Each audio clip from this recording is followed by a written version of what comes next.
ಸ್ನಾನಕ್ಕೆ ಹೋದ ವ್ಯಕ್ತಿ ಆಕಸ್ಮಿಕವಾಗಿ ಬಾವಿಗೆ ಬಿದ್ದು ಮೃತಪಟ್ಟ ಘಟನೆ ವಿಟ್ಲ ಪಡ್ನೂರು ಗ್ರಾಮದ ಪಿಲಿಂಜದಲ್ಲಿ ನಡೆದಿದೆ. ವಿಟ್ಲ ಪಡ್ನೂರು ಪಿಲಿಂಜ ನಿವಾಸಿ ಸೋಮಪ್ಪ ಪೂಜಾರಿ ಮೃತ ವ್ಯಕ್ತಿಯಾಗಿದ್ದಾರೆ.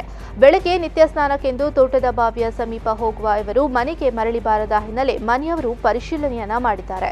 ಈ ಸಂದರ್ಭ ಬಾವಿಗೆ ಹಾಕಿದ್ದ ಅಡಿಕೆ ಮರದ ತಡೆ ತುಂಡಾಗಿ ಬಿದ್ದಿರುವುದು ಕಂಡು ಬಂದಿದೆ. ಬಾವಿಯಲ್ಲಿ ಪರಿಶೀಲನೆ ನಡೆಸಿದಾಗ ದೇಹ ಪತ್ತೆಯಾಗಿದೆ. ವಿಟ್ಲ ಪೊಲೀಸರು ಸ್ಥಳಕ್ಕೆ ಭೇಟಿ ನೀಡಿದ್ದು ಫ್ರೆಂಡ್ಸ್ ವಿಟ್ಲ ತಂಡ ಮೃತದೇಹವನ್ನ ಮೇಲೆತ್ತಿದ್ದಾರೆ. ಪುತ್ರ ನೀಡಿದ ದೂರಿನ ಪ್ರಕಾರ ಪ್ರಕರಣವನ್ನ ದಾಖಲಿಸಲಾಗಿದೆ.